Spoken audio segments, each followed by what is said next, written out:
Welcome everyone to the March APA Diversity and Equity Committee Lunch and Learn.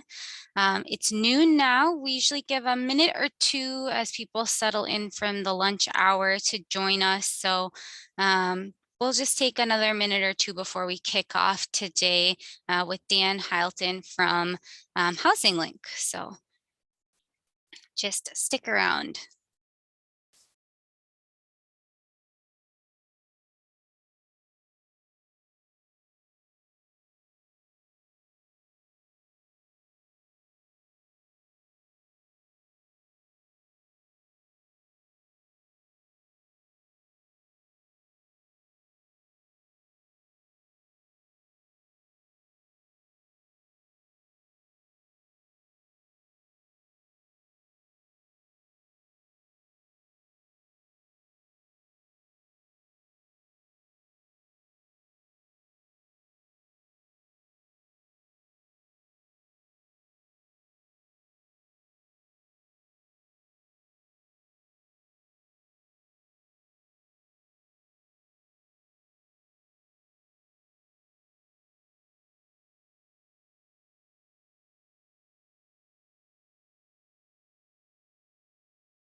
All right, well, we'll go ahead and start. We may still have a couple more people join on, but I want to first welcome everyone to the March APA Diversity and Equity Committee Lunch and Learn. Today we are joined by Dan Hylton from HousingLink. Dan is the research manager for HousingLink, and he's going to talk about some of the data that they have and how cities can use that. I think this is going to be really exciting. I'm not sure that everyone is super familiar with the work that HousingLink does. So maybe this is your first time hearing about them, or maybe this is a great way to get to know this organization a little better. So a big thank you to HousingLink for joining us today. I want to also give a shout out to Stantec, who continues to sponsor these lunch and learns. So a big thank you to them. Just as a note, we offer these lunch and learns every the first Thursday of every month.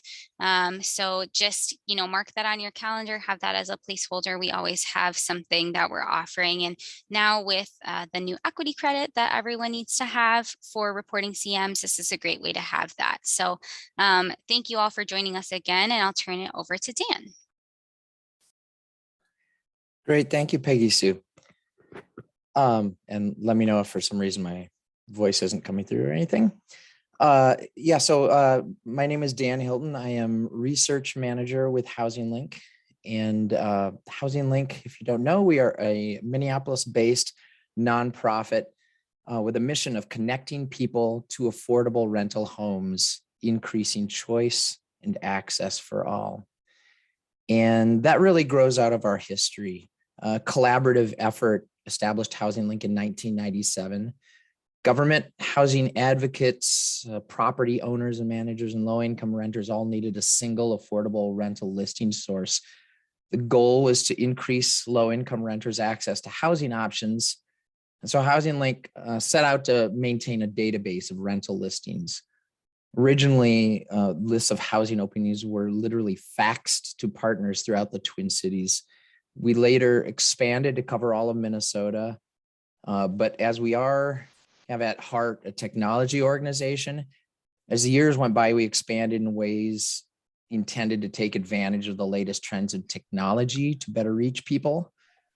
And today, HousingLink serves clients through our website and an online search tool, and the tool facilitates over 1.5 million affordable housing searches in Minnesota a year. In addition, we act as a sort of clearinghouse of resources to help both low and moderate income renters navigate what's a really complex world of affordable housing. And those resources exist in such a form that clients can serve themselves, but also case managers can use our tools, whether it's setting up a saved search profile that texts openings to meet their different clients' needs, or passing along a tip sheet, or using one of our more focused programs such as Beyond Backgrounds or HousingHub, which are intended to serve populations of clients who are a little harder to serve. And I'll talk a little bit more about them as we go on. So HousingLink is a neutral and unbiased source for housing related data and information. Landlords and other data sources contribute data to us, and based on that, we're able to provide a variety of resources for the community. There's the housing listings that are used by renters. There's also resources and programs that help, like subsidized housing and service providers, do their work more efficiently. There's resources to help renters who have challenges in their background understand their rights or overcome barriers to finding a home, and resources to help landlords meet their responsibilities. And then finally, and I think this is what's most important or relevant to you as planners, we translate this information we get into research, products, and services that help you understand what's happening with rental housing and what's needed in your communities. And as research manager, I wasn't originally the one that was going to do this presentation today, but I get to talk about research today, which is great. So say our work, I like to divide it into 3 categories.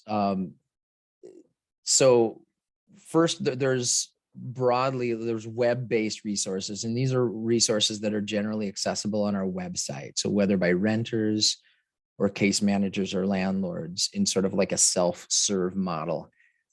Then we have dedicated resources for those harder to house. And those are specific programs that are a little more resource intensive or might require a personalized level of interaction that's not really in that self-service model. And then the data and research.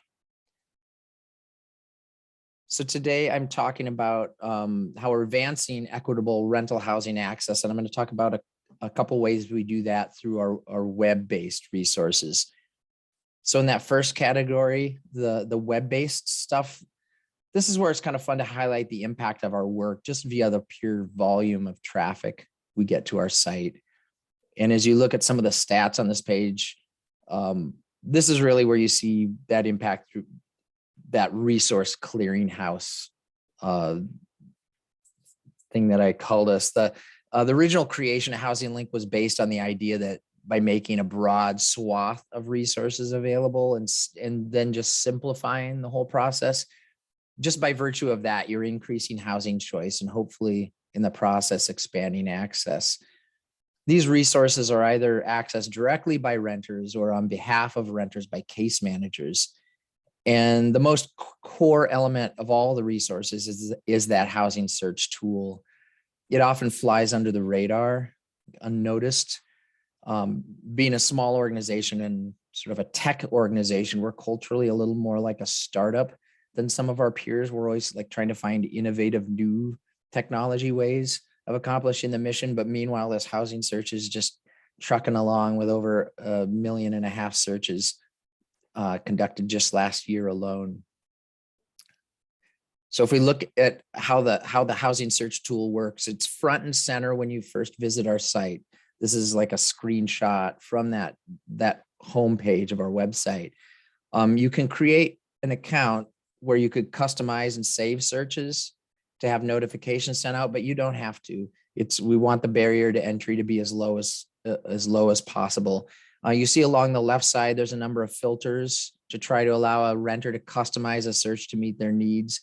In addition to standard filters like location, bedroom, rent amount that you might expect to see, we also allow renters to look for specific subsidized housing programs, including whether or not a landlord has proactively indicated that they're willing to accept a housing choice voucher.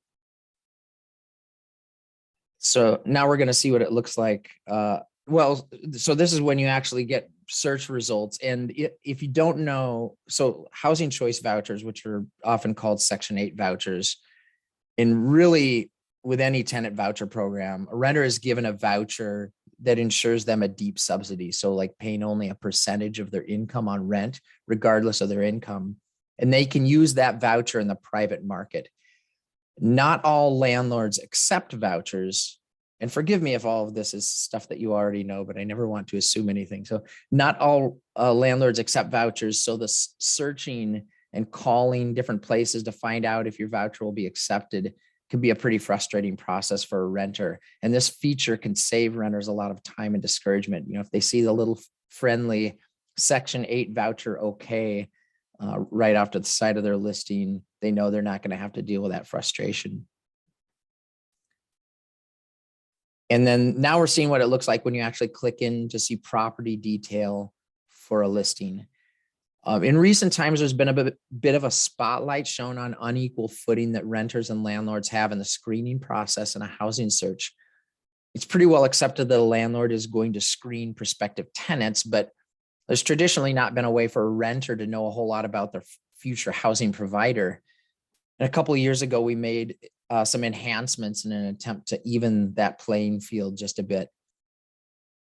We run a process every week that extracts all eviction case records from the Minnesota judicial court system, and it bumps them up against our listing service. So when a renter clicks on a listing, they can see how many eviction filings and judgments there have been at a particular address in the last 2 years. The data is free of any subjectivity. We just think it's helpful to give a renter, if possible, a little more of a full picture of a rental history at a given address. And if you click on the little "what does this mean?" I don't know how that small that is on your screen, but it's the second to the last line. You're taken to a page we have on our website where we talk about the Minnesota eviction process, how the process works, and what both a renter and a landlord need to know going into it. We actually, from some of our landlord resources, we do a lot of landlord education as well, and we link them to that same page because they're often sort of wondering, you know, how the process works. And there, a lot of landlords, you know, they're running 1 or 2 properties, and the whole system is kind of new to them as well. Also, the city of Minneapolis has created a violations dashboard where it's possible to look up any address in the city to see a list of violations, from, you know, nuisance to exterior, even to like life safety concerns. And we have this property detail page set up in our housing search to send the address of the property directly to the Minneapolis dashboard. So at least for the prospective Minneapolis renters, there's one more layer of visibility into their housing search. And as I mentioned, we have a lot of other resources. We have training videos, we have informational sheets, all sorts of stuff that sort of help people understand the complex world of affordable housing. I don't have time to talk about all of it now. I'm going to move on to a couple of things we're doing with resources for those harder to house. So this is the idea with the original stuff, is that people can kind of do it on their own, self-service shop, one-stop shop. But the reality is that there's a shortage of affordable housing, and nowhere is it felt more keenly than with people who have barriers to housing, whether that's income related, or if it has to do with a criminal background or a rental history, lack of rental history, or a bad credit. And in some instances, we'll have somebody visit our site where the resources that we offer, like just right out of the box, aren't as much use to them. So I'm going to talk about a couple of programs that we've developed specifically intended to address those gaps. And I'll start by talking about HousingHub, which is an initiative through which we're hoping we can transform the way low-income renters access subsidized housing and how properties fill openings. So the process of searching is time-consuming and expensive for renters and landlords.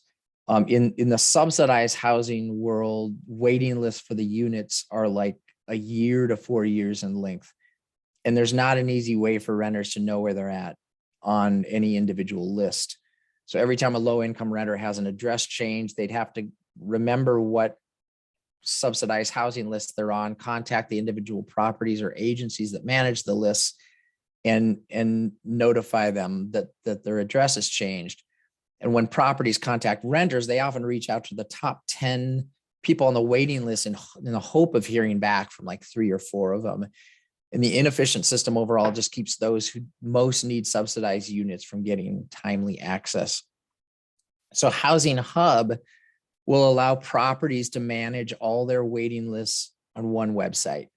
Renters will create a profile and add their name to multiple waiting lists, any waiting list they qualify for, and then they can go back in and see where they're at on the list at any time. And if they update their contact information, it goes to all the lists. The end effect of all this is a much more efficient and effective system for properties looking to fill vacancies.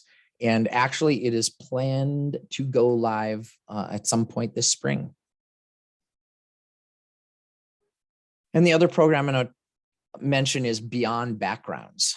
So one of the gaps in our traditional core service model, and really in the entire affordable housing industry, is renters with difficult backgrounds. Like I said earlier, we have tip sheets and resources that we can offer for renters to take steps that might improve their chances of finding a place. But if there's a criminal history or maybe a history of unpaid rent, maybe they can be sort of upfront and forthright with a landlord and explain what the circumstances were around that situation and why it won't be an issue in the future and other ideas. But when you're in a housing shortage, ultimately those renters are competing against other renters who simply aren't perceived as the same level of risk by a landlord. And it ultimately ends up being sort of a musical chairs situation where, again, just sort of the resources out of the box are just not able to quite meet what that renter needs. And that's where Beyond Backgrounds comes in. It's a program that provides support to landlords who are willing to rent to someone with a criminal, credit, or rental history barrier in their background.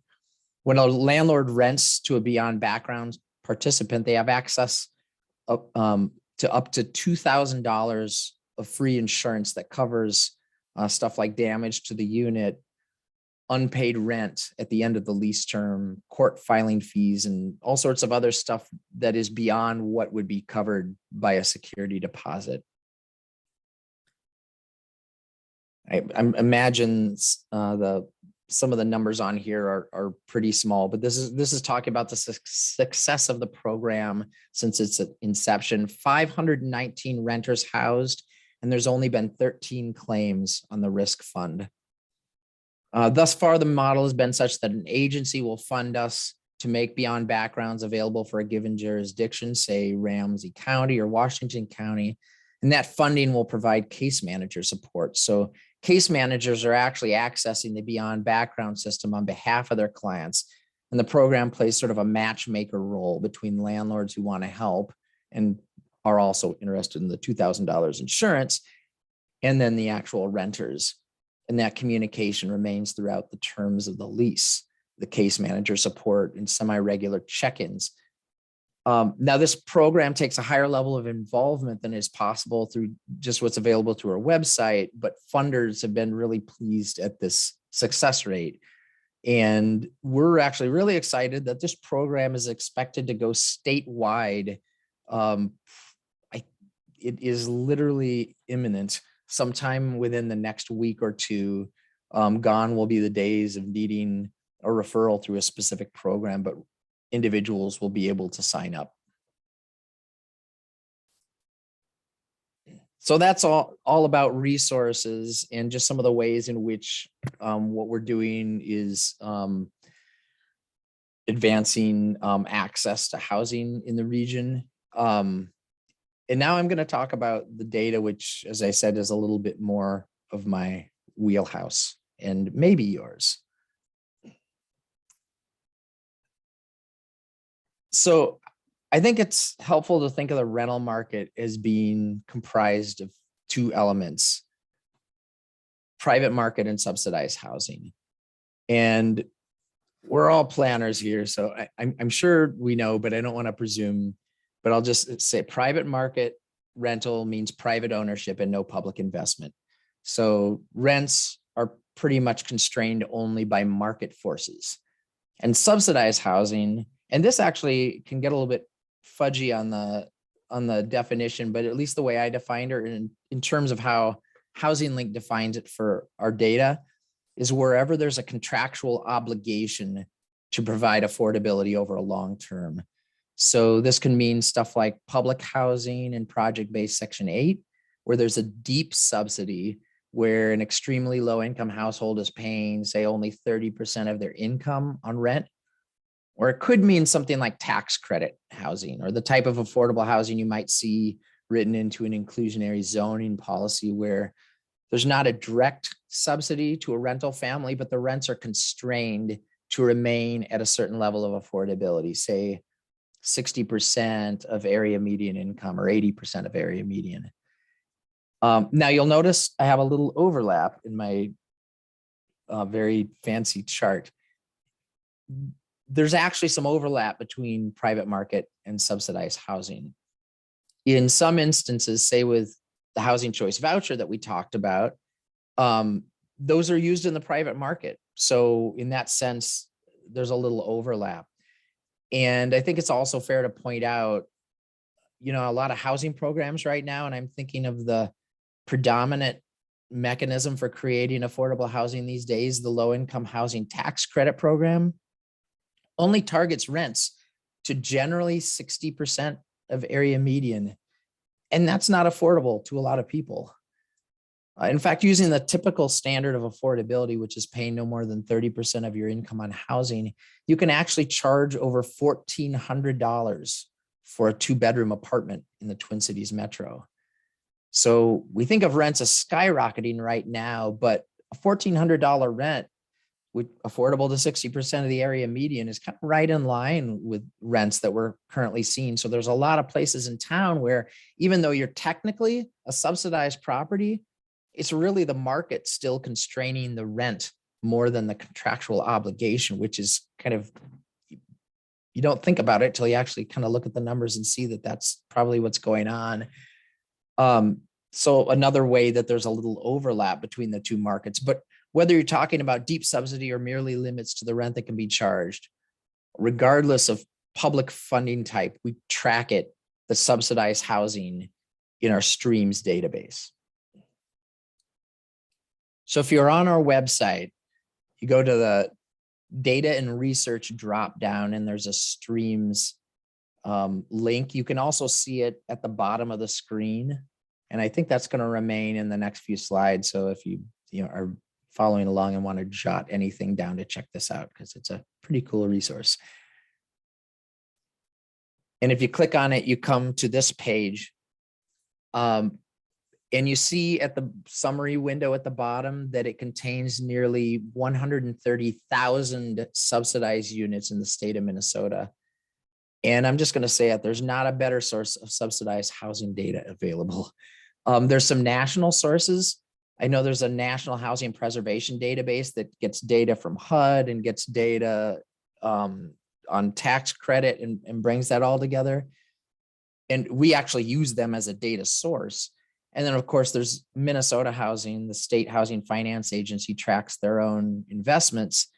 But we're using those two data sources. So we have the state and the federal, and every year we sort of mash those together until we get a single unduplicated list of properties and units. And then we go out to individual communities. And here I'm going to say there might be some people here today that I have worked with in the past, because I'll reach out to cities and counties, funders of affordable housing, and say, here's what we see from the state, or here's what we see from kind of our round one of data collection. And here's what we think is happening in, say, Hopkins or Bloomington. Did we get anything wrong, or did we miss anything? And then try to get feedback back to make it even better. So we've got kind of the federal, the state, and where communities will give us feedback, we've got local funding too. And we sort of, again, mush it all together, make sure we have an unduplicated list of properties. And then you can zoom in on the on your map and choose filters off to the side saying, here's the subsidized housing program.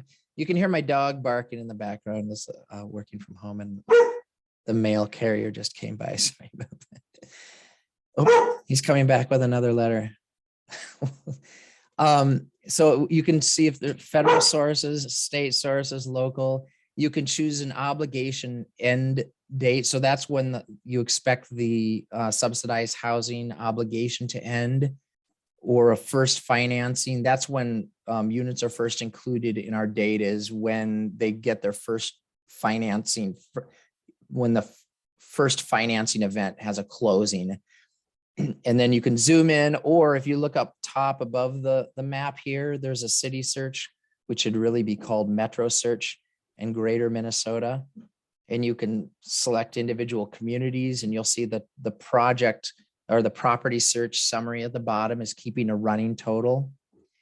And then you retrieve results and you get this table, a grid of property level data showing a variety of characteristics: property name, breakout of units by AMI, funding dates. And from here, if you're really into data, like I assume you are, you can click on one of the links up there in the upper right, is click here to export results to a CSV. And if you do that, you get some additional data, even such as funding program that's guaranteeing the affordability and addresses within the property. So it's just a really great way of getting a view of like, what's the landscape in this either map view or city or collection of cities that I've checked in the check boxes. From this screen also, you can go to an individual property detail screen. This is everything we know about a property. So funding dates, the programs. So this one is project-based Section 8. Any other information we know about the property, when it was built, the building type, so on. And this resource streams is all in service to the community. We make the data available free of charge, free of needing people to register an account or anything like that. And serious data people and planners can just go in and avail themselves. We know it's well used in the research community. U of M's Center for Urban and Regional Affairs uses HousingLink data pretty extensively in work that they do. Met Council, Federal Reserve Bank's community development arm, both of them use streams data. And I think Minnesota Housing actually uses our database to visualize their own investments, kind of when they want to see them within the broader universe of affordable housing. So feel free to use that resource. And if you happen to be in a community that hears from me once a year, and it won't be too long from now, actually, when I say, hey, here's my annual request to have you look at my findings from your city, encourage whoever it is to work with me and get some feedback back, because again, the data is only as good as the communication we have with our partners. And the other flagship data set from HousingLink is our rental review data. So for about a decade, HousingLink has published a quarterly Twin Cities rental review report with year-over-year figures on rent by a number of bedrooms and building type. So that's multifamily apartments versus what we call the shadow market of single family, duplex, condo, and townhome rentals. Our data is somewhat unique in the industry, as a lot of data out there is based on surveys of occupied units, but those surveys are usually going out through large management companies and don't really provide insight into what's going on in the shadow market. And I think most of us, when we think of apartments or we think of rental, we're thinking of apartment complexes. As you can see in this report right here, the lowest left graph shows that apartments make up 76. This was from Q4 of 2021, I think. So 76% of the listings we observed were in the apartment market.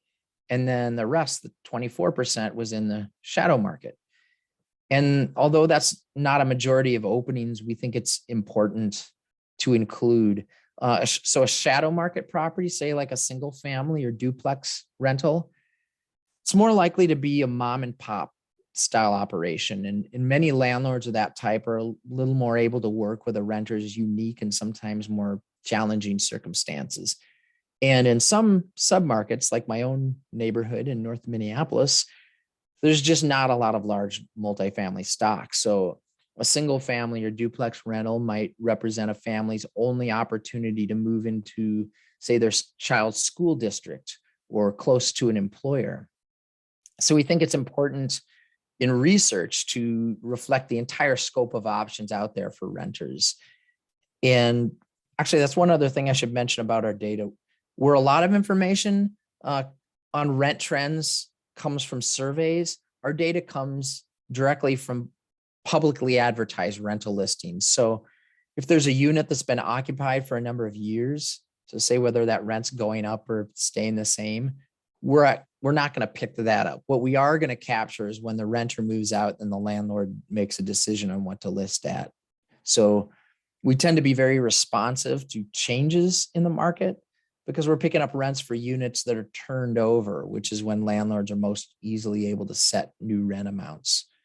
We also capture a lot of new construction and new units hitting the market because those are obviously necessarily listed. If they're new to the market, they need to find someone to live in them. What we like to say when we're reporting on rents is that we're reflecting literally what a renter is seeing in the open market. So we published this Twin Cities Rental Review report for almost a decade with quarterly year-over-year updates by submarket. At the beginning of 2018, we decided to dive a little deeper into Minneapolis and St. Paul, where our sample sizes are a little larger, and we began publishing what we call our rental housing briefs. So these very popular reports, which again are just for Minneapolis and St. Paul, we're doing a new report each month, and we're looking at year-over-year trends and beginning to dig a little deeper beyond rent amounts and saying, what does this translate to in terms of affordability? So looking at the percent of units that are affordable to families at varying levels of income, or giving the total number of listings we saw for a given month that advertised a willingness to accept Section 8 vouchers, as well as a few other metrics drawn from our data. And for each of these, I'm putting a URL at the bottom of the screen. You can see where those are at, but they're also all available. All of these are available on our website by going to the drop down and selecting the resource from the data and research drop down. And then in 2020, we began publishing a Tableau visualization looking at some of the primary metrics from the rental housing brief reports, but for the entire metro. Currently, it's published as an ongoing 12-month dashboard called Twin Cities Rental Housing Trends. So in this, you're going to see updated on a monthly basis, a rolling 12-month view of median rents by bedroom size, percent of vacancies that are available at varying levels of income, the composition of the rental market in terms of like building type, the multifamily versus single family or other, and then the count of NOAA vacancies. And if you're familiar with that term, is you're likely familiar with that term, naturally occurring affordable housing. And then this again is free and available right on our website with the URL at the bottom. So those are the main elements of our proprietary research. The two main elements being subsidized housing stock and private market rents. And then we apply it in a number of ways: collaborative work with other organizations, presentations like this one, and then periodic research. And you can always check in and see what we've been up to at our What's New in HousingLink Research page. Okay, so finally, having said what the data is, I thought it might be interesting to do a little exercise to show you a sample of how our data can be used to shape policy discussion, particularly as it relates to the creation and availability of affordable housing. So I used earlier in this presentation the phrase market forces constraining rents. I think we all know that housing policy discussions revolve around issues of supply and demand. So if there's a lot of new construction and units hitting the market, then there's a higher vacancy rate, and that constrains rents, or, ultimately if a landlord can't find someone to rent at the amount they're charging, maybe rents even tick down a bit. But I want to say something about what this all means in terms of a family looking for a affordable place to live. Just because there's a higher vacancy rate, and even if the median rent in the metro goes down, that doesn't necessarily mean we're seeing a greater number of affordable units. Basically, the vacancy rate for affordable rental doesn't necessarily follow the overall vacancy rate. So housing economists generally assume that 5% is a healthy rental market vacancy rate. It's not super scientific, but it's kind of a generally accepted standard. The Twin Cities as a whole has been hanging out far below that pretty much ever since we got behind on new construction back in the Great Recession of like 2008 to 2012. But we see here Minneapolis at the end of 2020, it's the right hand of the two bars, was up to 6.2% vacancy. If you're following housing trends in the area, you know that there was a rush of new construction in the past 3 or 4 years, particularly in and around downtown Minneapolis. And that particular submarket, downtown Minneapolis, got as close to saturated as we've seen in a long time. And it had a chance to absorb a little bit of that persistent demand. But most of that new construction was on the luxury end of things. We probably all know the term, I've been using it today, that the NOAA, in fact, I just said it a minute ago, naturally occurring affordable housing. Housing is naturally affordable because it's older or lacking amenities or in a depressed submarket. Basically, nobody's out there building new NOAA units. So units that are affordable, currently affordable, are almost new units that are affordable are almost certainly getting some sort of public financing or assistance. So you can look at this 6.2%, which is a vacancy rate that can theoretically impact rents. But if a lot of those are newer units and they're upscale, then the supply ends up being pretty invisible to lower income folks. And I'm going to try and illustrate that with a graph from one of our reports. So I mentioned the Minneapolis and St. Paul rental housing brief reports. This is from our Minneapolis report. We look at the percentage of all vacancies that are affordable to varying levels of income. What the chart is showing you is that of all the vacancies we came across in our data of December of 21, 94% of them were affordable to a family making 100% of the area median, which varies by family size. This year, it's a little over, or at least in 2021, which this is based on, that's $72,000 for an individual or $103,000 for a family of four. So if you're making that amount, 94% of all vacancies are available to you. Great. And that right column was the same month in December a year ago, when, as you recall from the vacancy rate graph, the market was a little looser. And in fact, you see that for pretty much all the income levels from 50%, which is the green, up to 100%, which is the purple. That increased vacancy rate had a real world impact, or at least was related to the percent of units in the open market that were affordable to those income levels. But what you might notice when you look at these figures is right at the top, there's pretty much nothing that can happen in the private market that is going to directly increase housing options for the lowest income tier of renters that was making 30% of area median.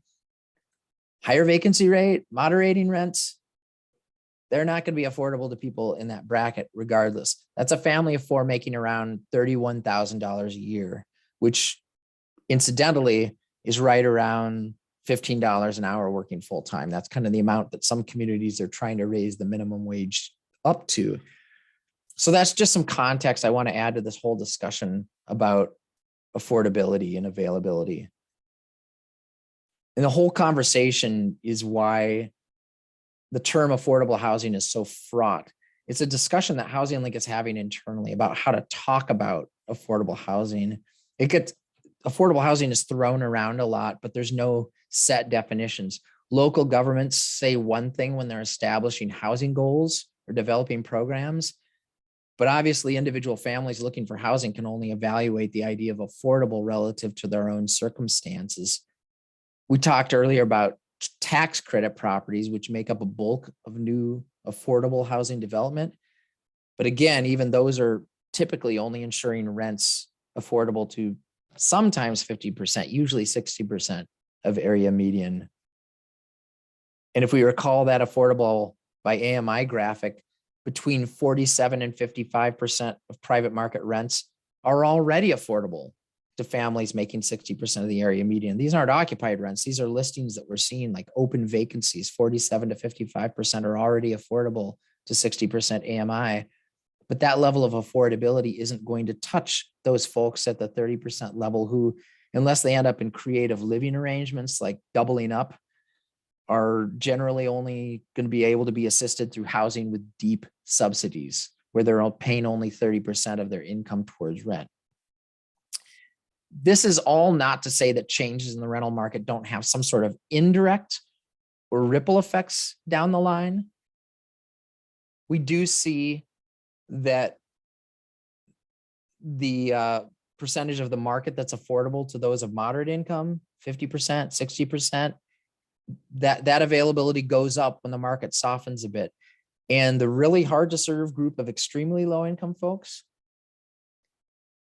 at least for some of them, we can see changes in the market reflected in their ability to place housing choice vouchers. So as we discussed, a family with a voucher, a Section 8 voucher, can theoretically use it in the private market.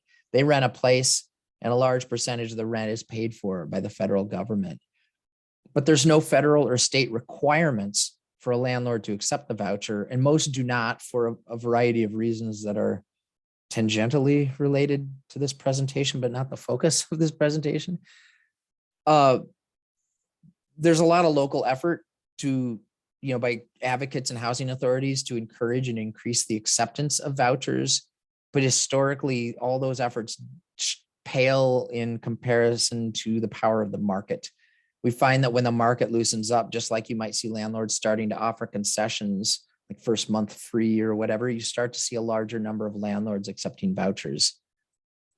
Here's voucher acceptance by landlords posting to our housing search service.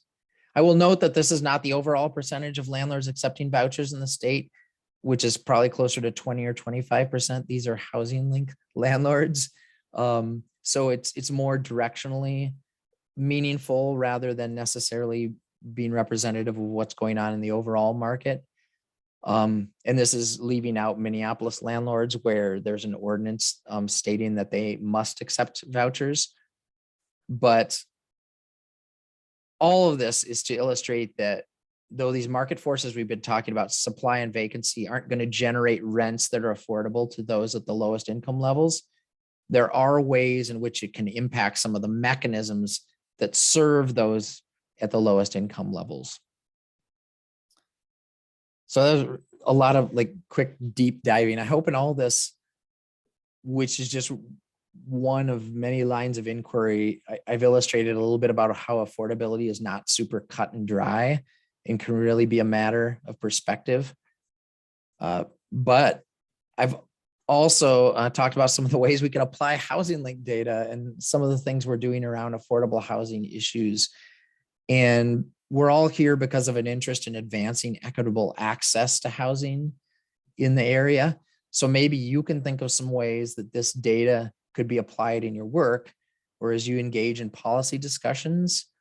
And I would say, I don't know how much I'm covering up oh, there we go. So we have about 15 minutes left. I see that there's a couple of questions that came up, but by all means, get my contact information there. If you have questions about our data, would like to work with us on something, or just want to come cruise around on the website and see what we have to offer, I encourage you to do so. And I will leave the presentation up, but Great. look at the questions. Well, thank you so much, Dan. I'll read these questions. So the first question comes from Tom, and it says, Dan, how do you factor utility costs into your analysis of the number of units available to households of different income levels? So do you factor utility costs into these projections?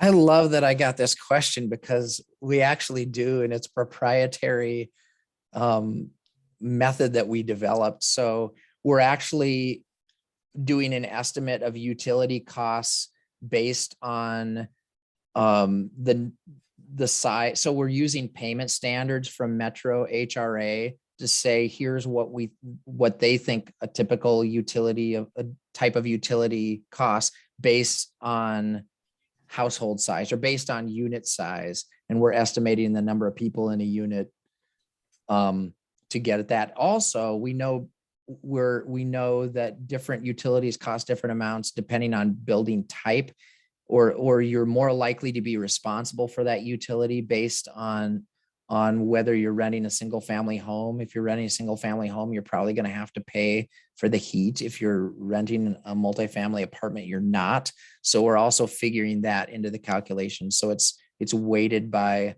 type of building and number of bedrooms, in short. So Great. that was a great question, because I think you often see people do calculations on whether a property is affordable, and they're leaving out the fact that all housing costs are part of affordable housing costs.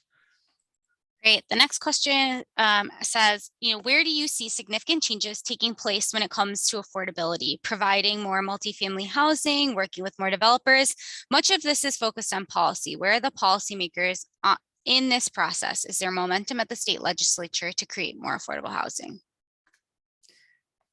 So a few questions in there. I would say, I think the greatest opportunities are in just building. As I said, just because you have more units and it sort of drives, eases upward pressure on rents, doesn't necessarily mean that it's going to help people at the lowest levels directly. But as I said, some of the mechanisms that serve those folks, there's some pressure eased there. And we just simply don't have enough units.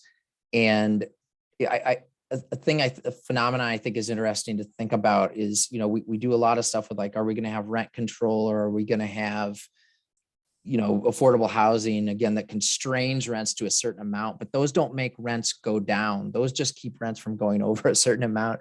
The only thing that will ever make rents go down is if a landlord thinks they can't rent a unit for the amount they're charging. And the only way that's going to happen is with greater vacancy and renters having other options. So I think a big part is just construction. And then I think that there's just a lot of, and I'm not the first person to say this, but just the difficulty of being able to build. So the zoning, the barriers to being able to build with more density, and just when there's opposition in communities to being able to do more multifamily construction. But I think density is definitely an answer.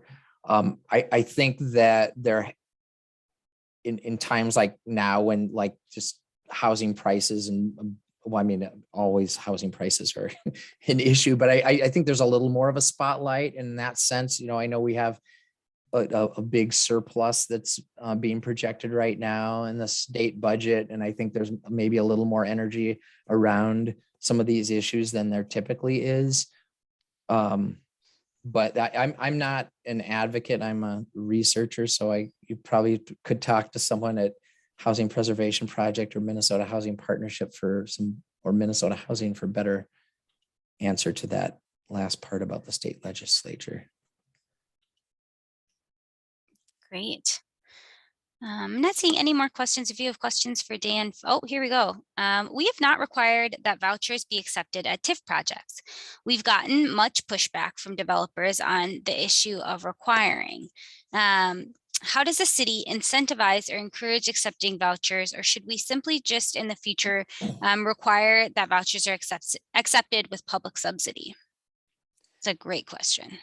Yeah, well, I can't speak to the dynamics in your individual community. I know that there are a lot of communities within the past half decade that are beginning to adopt sort of variations on renters' bill of rights, whether it has to do with, like, notification for a property sale, or sort of eviction stipulations or whatever. But I think maybe looking at what some other communities have done and how they are going about advancing some of those things. I don't know others aside from the city of Minneapolis. I don't know what other city has done anything regarding a requirement on accepting vouchers. So I don't know if this is a particularly good answer, but I do know that there are some blueprints out there for getting sort of a renter housing focused set of ordinances in place. I know Bloomington has done it. Edina has done it, and maybe just talking to some of the folks in those communities that have brought landlords and renters and developers to the table and said, where are you finding common ground on these issues would be good. We can certainly provide or help point you to data regarding Section 8 voucher acceptance and the challenge that renters have in placing the vouchers, because there's agencies in the metro where renters, they have to return a voucher without being able to place it because there's so many landlords that refuse to accept them. Yeah, it's a big calculation for a community, right? How much do you need that project? How much do you want to push on developers to say, you have to take this voucher, and maybe it's a percentage, right? I don't know that it has to be an all or nothing that, every unit has to take a voucher, but, maybe requiring a percentage is an easier way to, make that happen. I wonder, Dan, not seeing any more questions, if you can talk about, do you have any examples of ways that you've worked with communities on this data that you found something really interesting, or, how might other people partner with you on this? I will say, I know that there have been a lot of instances where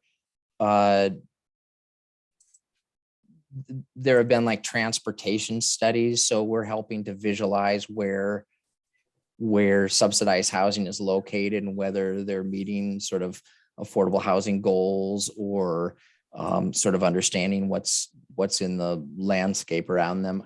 I know a number of communities are subscribing to the data behind our Twin Cities rental reviews. So being able to have like individual point data on, like what a rent was for a certain number of bedroom unit in a certain quarter, just having that to help them do their analysis. I guess that's kind of generally how we've worked with communities. I know we contributed data. So when Minneapolis was doing a project where they had, along the lines of that, renters getting visibility into place they might live, they were creating a dashboard for advocates to get property level data to help place renters or help them understand what they were getting into at a given property. We provided information that we had about the property, like sort of rental history, past rent, listed rents that we'd had in the past. And so we're happy to work with communities in different ways like that. Great.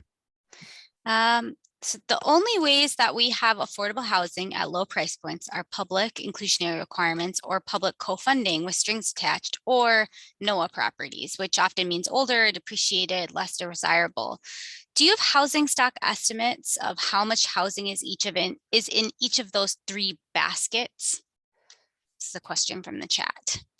Sure. So the first 2 points we would have from our streams data, given that we can break properties out by bucket, or by bucket. By that I mean by the type of subsidized housing programs. We know which are the public housing units, we know which are the tax credit units, and so on.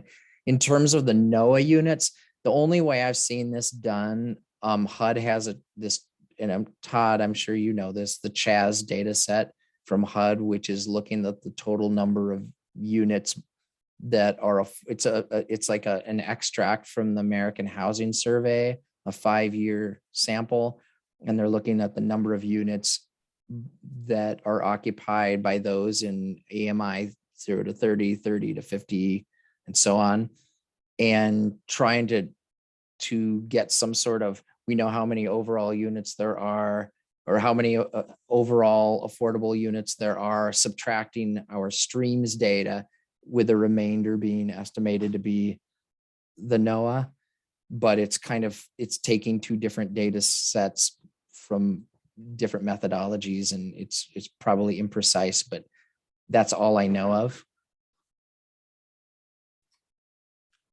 Great. And one last question, Mhm. thoughts on the market and how to solve for the decades of underbuilding in the Twin Cities that have arguably created the situation we have now? I'm not going to pretend like I know the answer to that. I would just say that what I said above, it's really, I think it's restrictive zoning policies.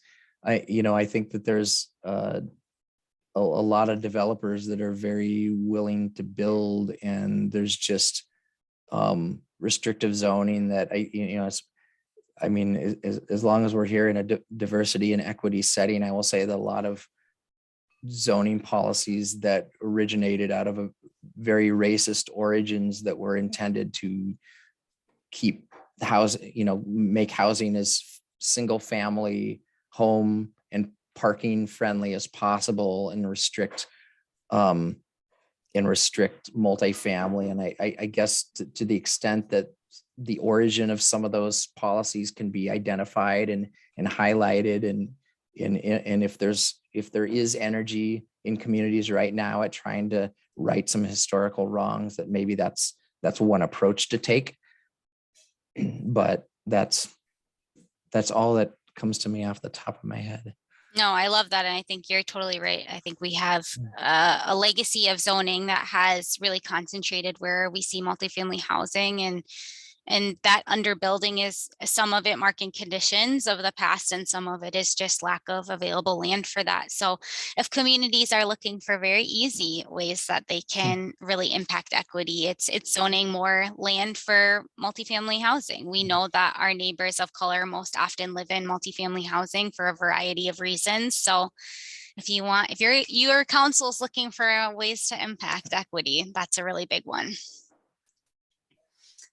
Well, that's about time. I'm not seeing any more questions in the chat, but we'll send your slide deck around, Dan, if you'll send that to me, and then make sure that folks have your contact information so that they can contact you directly if they'd like to collaborate with HousingLink.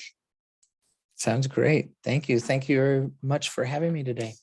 Yeah, thank you so much.